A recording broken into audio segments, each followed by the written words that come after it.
Greetings, ladies and gentlemen, and welcome to this narration of the web series The Nature of Predators. If you are new to the series, there is a playlist listed down below in the description. And as always, I hope that you enjoy. Chapter 77. Memory transcription, subject, Slanek, Vendel Space Corps. Date, standardized human time, November 29th, 2136. Dawn crept over the horizon, bringing lights to the Silas supercontinent. Human forces milled near a water tower, which marked the border of a small settlement. Tillfish extermination officers were holding the populace hostage, and that eliminated the option of bombing this region. Our current plan was to flush the resistance out. My heart pounded as I rode with Marcel to the rendezvous point. The redhead had warned me that the military canines were part of this operation. Fear of non-sapient predators seemed impossible to get over, but I was determined to try. Tyler had texted me videos of his dog after the Battle of Earth. It was clear the two species shared a bond. If the awful beasts are important to humans, I have to try. Being a ghastly predator doesn't inherently make an animal bad. Marcel hopped out of our truck, and I bounded after him. The oxygen-rich environment helped numb my fear, which was a blessing. The dog was sitting amongst the UN pack, panting with its slobbery tongue. Its soulless eyes pinpointed me, and its ears perked up malevolently. There wasn't even addressing the rotund fangs. "Are you all right, Slanek? You look like you're about to faint," the vegetarian growled. My tail drooped between my legs. Just peachy." "He's friendly, bud. These are the most domesticated animals on Earth. Hell, they were known as man's best friend, before we met the Vendel, of course." At this point, I knew the Terrans originally recruited dogs to track down prey. The non-sapiens had a sublime sense of smell, but that almost meant that the mutt could detect my terror. Still, this introduction was something that had to be done. Marcel had to see that I accepted his hunting ancestry. Maybe it would put my predator phobia to bed for good. I offered a silent plea to the universe that I wouldn't get swallowed whole. My paws carried me closer, and I focused one step at a time. Every impulse pleaded to run, but I centered my thoughts around Marcel. This time, Slanek was not going to be a liability. If the animal went wild, the humans would protect me. It was their pet, after all. The hideous creature eyeballed me upon approach, and I extended a shaking paw. The monster sniffed, nostrils quivering with hunger. It opened its mouth again, and its tongue snaked towards me. Slobber coagulated on my arm fur, causing me to recoil. Its human handlers offered words of encouragement. Marcel grinned. "See? He likes you. You want to pet him?" I gulped, not wanting to let my human down. The terror had taken the form of a migraine. The pain was a wedge expanding beneath my eyes. The dog scrutinized me, a menacing glint in its pupils. It was sizing me up, waiting to catch me off guard. My training taught me to ground myself and focus on controlling my breathing. I reached to touch its skull and felt its coarse pelt against my paw pads. The vile predator released a guttural grunt, which reverberated in its chest. The malicious bark made me spring back and collide with Marcel. Was the sable demon going to eat me? It must have decided I was prey.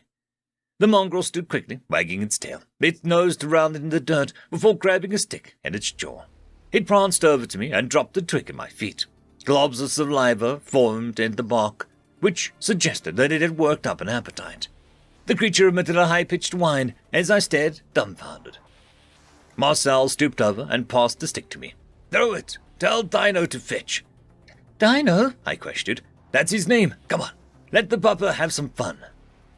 I made a mental note to inquire about the name's origin later. My throw was pitiful, landing just a few feet from where we stood.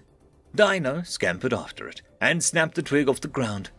Relief flooded my chest as I realized this was play hunting. The game was predatory, but it meant the dog wasn't hunting me.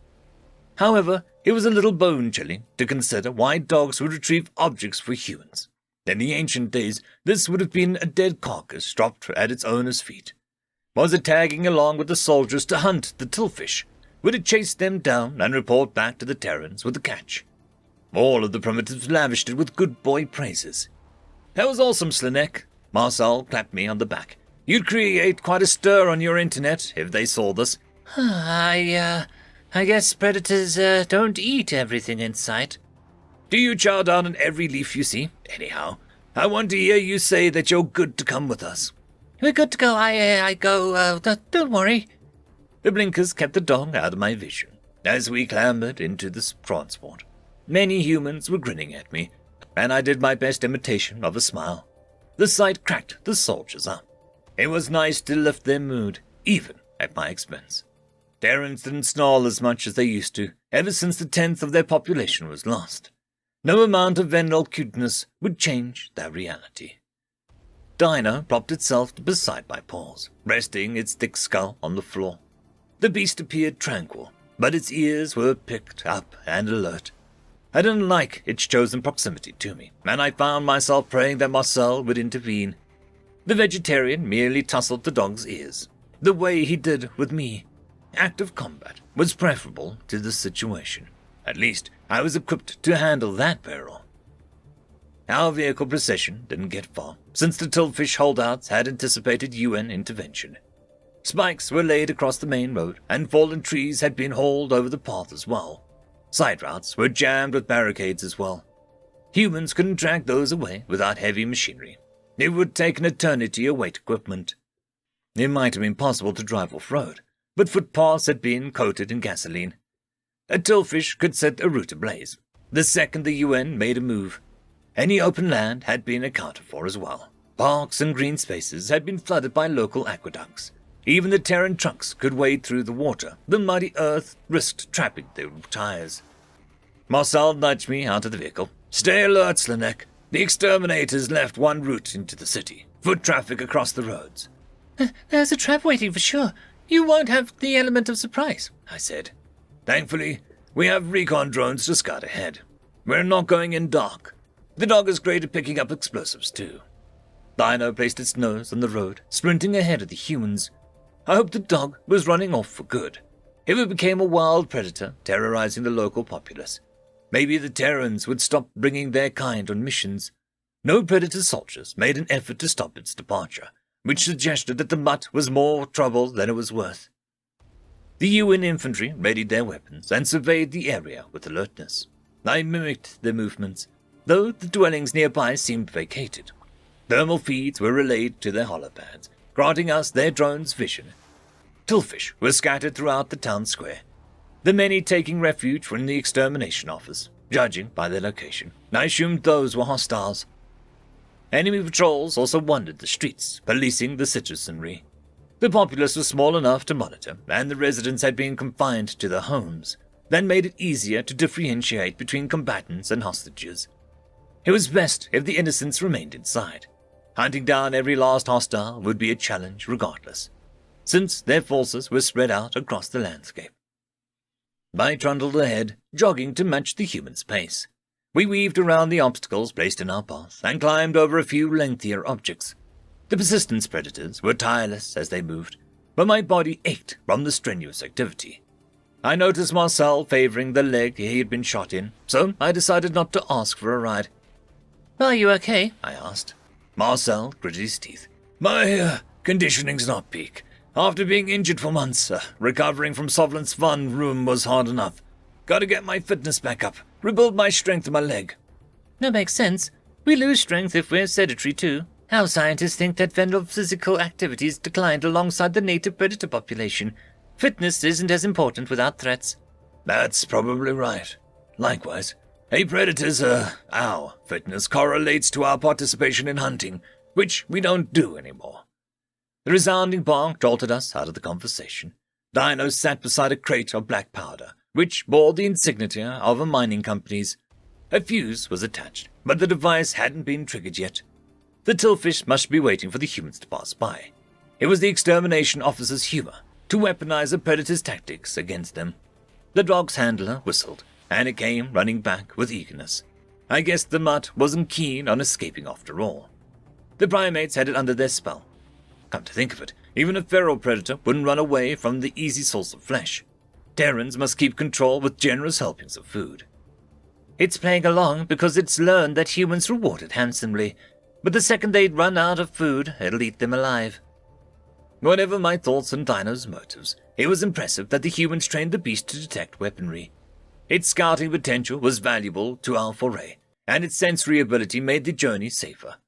Powder explosives were primitive compared to the Terran arsenal, but I still didn't want to stroll past one. Once our troops were clear of the blast, the UN soldier flung a match at the canister. It erupted with a puff of smoke, churning up nearby dirt. Marcel waved a hand, and the combat-ready primates pressed on. There had to be Tillfish enemies in close proximity if they planned to trigger the blast. Terran drones circled back to our position, searching for hiding hostiles. Marcel whistled. "Come out unarmed! This is over! We see you! Yes, you right there!" Our surveillance had yet to locate any Tillfish, but the bluff fooled the unseen assailants. A trio of insects scuttled out of the burrow and opened gunfire. I snapped my firearm in their direction, focusing on lining up the sights. After a split second of concentration, I depressed the trigger. My bullet pierced through the insect's skull, ejecting brain matter from the wound. The humans reacted swiftly as well, unleashing a string of kinetics. The enemies hit 2 of our men before we shot back, but the wandering out into the open spelled their demise. Predators didn't miss a clear, unobstructed target, and this scuffle was no exception to that rule. I drew a shuddering breath. That was my first kill. Sympathy flashed in Marcel's hazel eyes. The first time is the hardest. If it's any consolation, we've all been there. I still remember mine. But you're human. Doesn't matter. Unless you're a sociopath. Taking a life is something you wrestle with. You feel like you've changed, and you have changed, Slinek. Just remember what you're fighting for. The Terran brigade marched towards the town square. I was certain the extermination officers was our first target, but this was no time to get emotional. My participation was for my friend's sake. The why was something I had no qualms over. Every bit of training was so that I could be effective and prove to the galaxy that Vendel weren't a laughingstock. Finding the route in the exterminator's workplace was easy. All we had to do was follow the trail of posters. Several predators stopped to scan visual translators near bulletins. The human likeness, often an unflattering caricature, was visible on many of them. It was obvious the predator-killing guild took particular offense to their presence. Marcel inspected one, shaking his head as he read through the translation. The caption asked, "Do these look like arboreal eyes to you?" A human was clutching silverware as they stared at a crow-cattle on a plate. It looked accurate to earth cutlery, which was a nice touch. The artist's rendition had their mane sticking up in all directions, exaggerated fangs curving out of collapsed lips, and veins popping in dilated eyes. I ambled further ahead and tapped a different poster. It depicted Gojits in a pen, cowering away from a human hand. Earth's silhouette was superimposed in the background, with a foreboding red glow encircling the planet. The tagline read, "Asylum for all." The refugees themselves could confirm the conditions weren't nefarious. Cattle ships belonged only to the Arxel. The one posted by the entrance at least had a basis in reality. It depicted an actual photograph of a human soldier dropping from the sky, as a Gojit stampede victims littered the ground. "Coming to a city near you," the propaganda proclaimed. The subtext listed an exterminator recruiting URL, specifically for volunteers to resist the UN invasion. "I don't think they like us, Slinek," Marcel growled.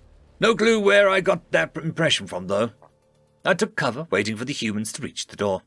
"You have an uncanny resemblance to the one munching on the crow-cattle. Is that your long-lost twin?" "Funny. I was thinking it looked more like your mother. Hey, we're going to settle this after the battle." My predator snarled, revealing his pearly fangs. The UN soldiers exchanged hand signals by the entrance, before setting a breach charge.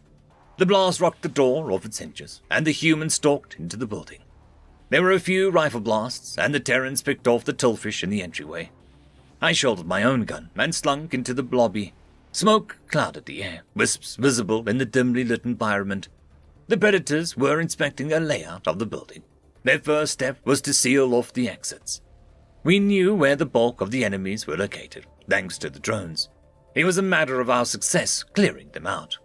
The humans were closing in on the rogue exterminators, and I pitied the fools who dared to fight back. End of chapter. I'd quickly like to thank the T5 channel members and patrons: Casper Arnholtz, Cam Maxwell, Lord Azrakal, Dragzoon W.R.E, Holly Sister, Ambrose Cattell, and Quantum Wednesday. Thank you very much.